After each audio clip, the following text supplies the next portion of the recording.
ایک عورت حضرت جنید بغدادی رحمۃ اللہ علیہ کے پاس آ کر کہنے لگی کہ میرا شوہر دوسرا نکاح کرنا چاہتا ہے۔ آپ نے فرمایا اگر اس وقت اس کے نکاح میں 4 عورتیں نہیں ہیں تو اس کے لیے دوسرا نکاح جائز ہے۔ عورت نے کہا اے جنید، اگر غیر مرد کو عورتوں کی طرف دیکھنا جائز ہوتا تو میں اپنا چہرہ کھول کر آپ کو دکھاتی تاکہ آپ مجھ کو دیکھ کر کہتے کہ جس کے نکاح میں میری جیسی خوبصورت عورت ہو اسے میرے سوا دوسری عورت کی طرف رغبت کرنا لائق ہے کہ نہیں۔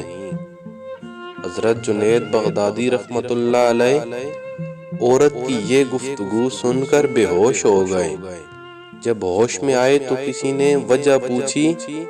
تو فرمانے لگے میرے ذہن میں اس وقت خیال آیا کہ اللہ تعالیٰ فرماتا ہے اگر دنیا میں کسی کو مجھے دیکھنا ممکن ہوتا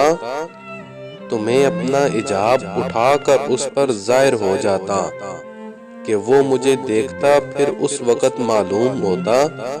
کہ جس کا مجھ جیسا رب ہو اس کے دل میں میرے سوا غیر کی محبت کا ہونا چاہیے کہ نہیں۔ اللہ رب